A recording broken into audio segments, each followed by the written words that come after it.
This presentation will cover the last part of the chapter on testimony from pages 143 to 148. It's titled The Indispensability of Testimonial Ground. What we're really asking is, why is testimony so important?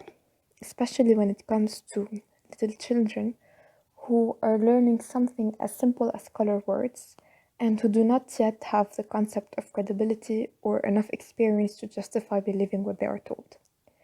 The chapter also addresses the connection between testimony and the other sources of knowledge. This section is divided into 3 parts. The first is about the differences between conceptual and propositional learning. There are 2 types of learning: propositional learning, or learning a certain statement or assertion, learning that something is so and so, learning that the sky is blue. Then there's conceptual learning, or learning of or about something, or even learning how to do something. In other words, it's learning something that is shown but not stated by testimony. An example of propositional learning would be telling a child, "This sofa is red," while conceptual learning would be teaching them about the concept of redness. A child learning the color red is not learning that the sofa is red, but becoming aware of redness as the color of the sofa. The parent is only incidentally attesting to the proposition that the sofa is red, and the child can learn the main lesson that the color red exists without conceptualizing the sofa as being red. And we get propositional learning through propositional testimony and conceptual learning through what is called demonstrative testimony. In propositional testimony, we are just attesting that the sofa's color is red. But in demonstrative testimony, we are teaching or showing the child the color or the concept of redness through the example of that red sofa. Of course, the attestations have to be at least approximately true. For a child to learn the word red, they need to have been in situations where red was applied correctly. This doesn't mean that testimony is always necessarily true, but when it occurs in conversation, we can at least assume that both the attester and the recipient, in this case the parent and the child, know and have encountered a good number of attestations that were true. In other words, objects that were read. This is how children learn language. It's important to note that propositional knowledge is not always acquired when conceptual knowledge is. So, testimony cannot produce conceptual learning without propositional learning, but it can produce the latter without the former. So, it can produce propositional learning without conceptual learning. I cannot teach a child about redness without first teaching them that this or that particular object is red. This is because conditions sufficient for conceptual learning may not be sufficient for propositional learning. However, both types of knowledge are usually acquired at the same time because testimony easily produces both together. It can produce concepts and beliefs. That's all for part 1. Now, the second part of the reading, which is titled Testimony as a Primeval Source of Knowledge and Justification. Primeval means earliest. In this part, the author will examine when and how children acquire knowledge and justification based on testimony. First of all, it's quite difficult to say when children start forming beliefs. They might just be mimicking adults by saying things that in adults would express belief. Maybe adults are just projecting because they themselves have beliefs and can acquire knowledge. They will assume the same for their children. This is a problem, but for the sake of the argument, let's say that at least by the time children begin to talk, children do know certain things. And this is not impossible to believe because at this age, they already start learning that if they tip the bottle of milk, it will spill, or that if they put their hand on the stove, it will burn, etc. And because they are learning, then they have some sort of knowledge. They also start learning on the basis of testimony, so they will know that the tea is really hot if their mother tells them it is. Now, the other question is, How do they acquire knowledge? There are two assumptions that the author makes. In the first scenario, he assumes that knowledge requires only having no reason for doubt about the credibility of the attester. In this case, there is no problem. If the child has no reason for doubt, then they gain testimony-based knowledge. In the second scenario, however, knowledge would require having some ground for taking the speaker to be credible. In this case, the child would need to have a very simple and basic correlational ground. For example, they would have gone through a series of experiences repeatedly corresponding to what the speaker says. Those experiences would form the grounds needed to believe what the speaker is saying. The author, however, doubts that such a ground is required for testimony-based knowledge and thus believes that assumption 1 is more probable. So, according to the author, testimony-based knowledge does not need any sort of ground, and the only condition is that the child has no reason to believe otherwise. The same cannot be said about testimony-based justification. For a child to be justified in believing that something, they would have to be capable not only of having a ground for believing this, but of failing to have one and yet believing this proposition anyway, thereby being unjustified. So they have to have the ability to be both justified and unjustified, yet still being justified in believing P. In other words, testimony may be defeated by justified beliefs of some proposition contrary to the one attested to, and it can only be acquired by the recipients if such beliefs are absent. So you can only have testimony-based beliefs if that contrary proposition possibly exists but is not currently present. So testimony-based justification should be innocent unless shown guilty, so to speak. And to go back to testimony-based knowledge, we notice that the conditions by which knowledge is testimonially transmitted do not depend on justification in the recipient in the same way as does testimony-based justification. If this was not the nature of testimony-based knowledge and justification, then we would have to assume that tiny children somehow have the justified beliefs needed for acquiring the linguistic knowledge, and it would be very difficult to explain how children learn language the way they do. When we start speaking of children as having the two-sidedness or being both justified and unjustified, we notice that they do have a sense of the track record of adults in giving them information that their experience confirms. Of course, they still cannot explicitly use the notion of credibility, yet they learned that if parents say that it's cold outside, then it is, and they can also understand that mommy is right about things, but their baby brother is not. There is another explanation for how children acquire justification for accepting testimony. At an early age, they acquire a sense that they themselves only give information when they have gotten it through perception or sensation. So if they see that it's snowing outside, they will tell others that it is snowing outside. And if they say something wrong or uninformed, their parents will sternly correct them. Since they apply this principle to themselves, they assume that they can apply it to everyone else who tells them things. In other words, this correlational sense that children develop provides an analogical justification for believing that others are providing information they have obtained through their own senses when they are giving testimony. Finally, the last hypothesis is that children understand others in terms of what apparently best explains their observed behavior. And what would explain mommy's saying that it is snowing outside, as well as her having seen that it is, which means that it actually is snowing. It's important to note that philosophy does not say exactly when knowledge or justification enter the scene in human development, whether it's through testimony or other sources. This is psychology's job. Philosophy only suggests that knowledge may arise before justification.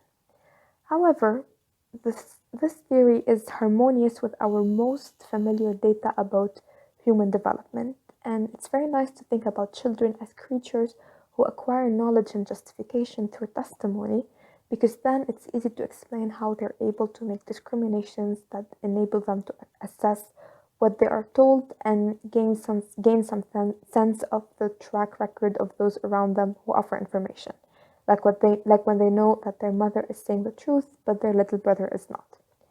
Last point in this part is that although testimony is not a basic source of justification or knowledge, it's still as important in normal human life as the other basic sources, for the simple reason that everything known by humans depends on testimony. We need testimony to learn language. If we assume that there is no innate knowledge, we could argue that we don't know anything before learning a language, and we can't acquire linguistic competence without the help of others through testimony. The author, however, says that we should keep this question open.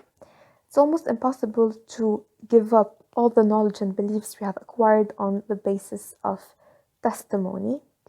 Without testimony, we wouldn't be able to accomplish that kind of sorting in the first place, and even if we did, we would be thrust back to a primitive stage of learning.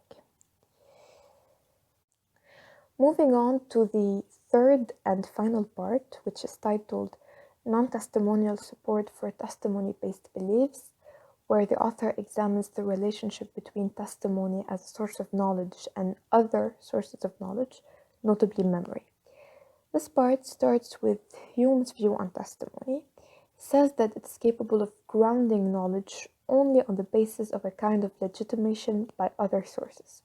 So, testimony-based knowledge has to be, in a way, backed up by other sources of knowledge. This can drive us to ask questions like, to what extent can testimonial knowledge and justification be backed up by other sources?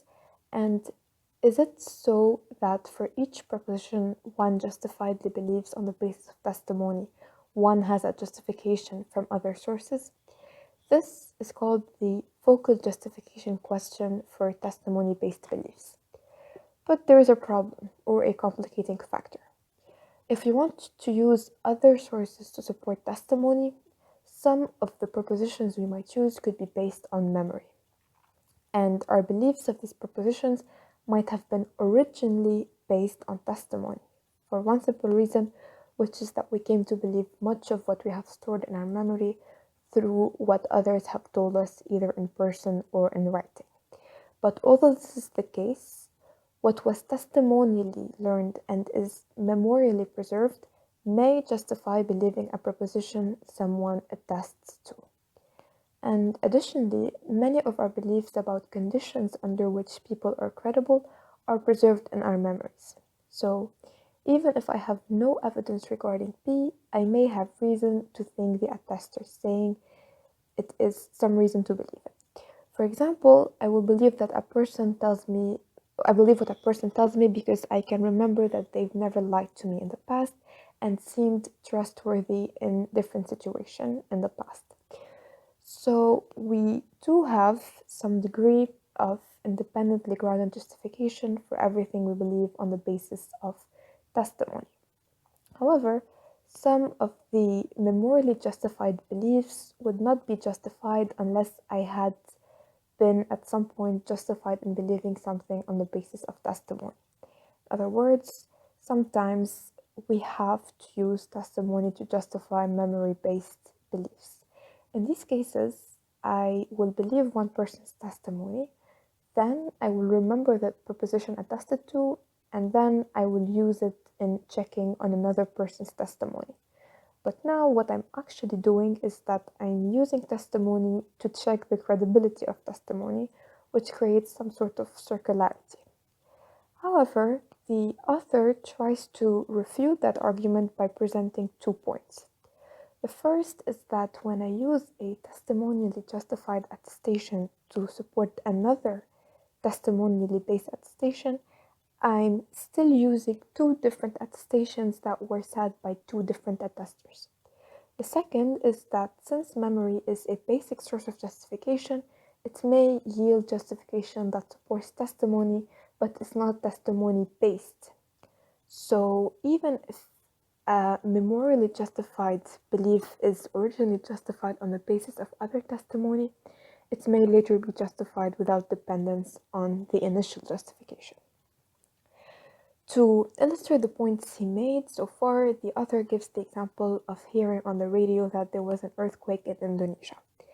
Let's suppose that I had never been to Indonesia and I heard this news on the radio station. In that case, the justification I have for believing what I heard is very weak and it's not conclusive. And some of the beliefs I rely on, like my knowledge of the geological condition of Indonesia or a sense of track record of the network in question, are also based on testimony. Yet, I cannot say, or at least I do not have a good reason to think that the justification I have to believing that the earthquake actually happened is inadequate. The author goes further into the argument and he now raises the global justification question. Could one create an overall justification of the entire set of the propositions one believes or originally believed on the basis of testimony? What is really being asked is whether or not it's possible to justify all of our testimony-based beliefs that we've acquired through the years without using any sort of justification. There are two ways we could do this. The entire set of propositions one believes might either be a reference to all of the propositions we believe combined together, that I believe that my name is Pia and that I believe that I was born in Beirut on the 2nd of November, etc. But then it would be impossible to even contemplate such a huge number of attestations, let alone trying to justify each of them. Or the entire set of the propositions one believes could be a reference to the set of one's testimony-based beliefs considered in the abstract. So we'd have to show that by and large our testimony-based beliefs are justified. Of course, while suspending any sort of other testimony-based beliefs you might have. The author thinks that even then, this sort of justification would not work.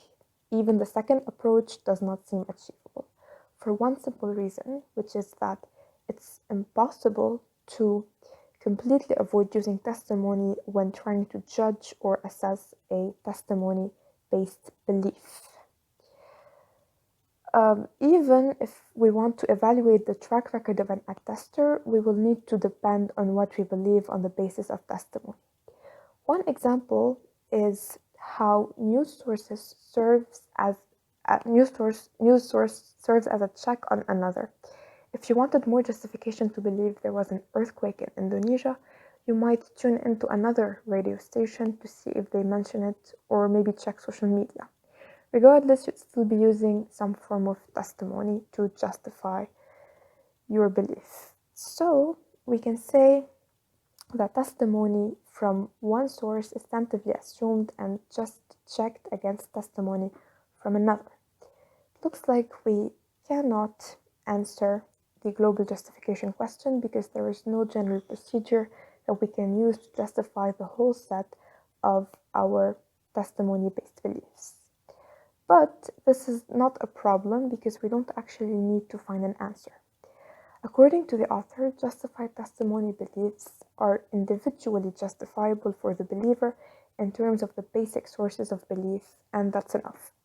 We don't need to justify all of our testimony-based beliefs as a whole or as a set. So, not all testimony in general can be checked through the basic sources like perception. For instance, if someone tells me that the sky is blue today, I could look outside a window and see for myself. But the same cannot be said about the other sources of knowledge: perception, memory, self-consciousness, and reason. We can only check the reliability of the other sources by appealing to them a second or third time. So if I want to make sure that I saw something, I can only look again, but this time with more precision. Or if I want to check the reliability of a certain memory, I can just try to recollect the same events again. Same goes for self-consciousness and reason. But I have no way of checking the information these sources give me by using a different source like I can with testimony. This goes to show that testimony is in a way not equal to the other sources of knowledge, but of course, it does not mean it's any less important in the life of humans. In conclusion, the author talks about testimony and testimony-based belief, what they are and what they are not. They may constitute basic knowledge or basic belief because they are not grounded in premises and they play a pivotal role in the life of the believer. They do not only constitute some of our basic knowledge, but are also psychologically and existentially basic. However, they are not epistemically basic. They are epistemically dependent on one's having grounds for knowledge or justification, and they are psychologically dependent on one's having some ground in another non-testimonial experiential mode, like perception. They are basic only in the sense that they are not inferentially dependent on knowledge or justified belief of prior premises. So this means that testimony-based beliefs are then source-dependent, though not premise-dependent, and testimony depends both epistemically and psychologically on other sources. However, all of this doesn't negate the fact that testimony is essential and plays a very important role in the normal development of our justification and knowledge. Thank you for listening.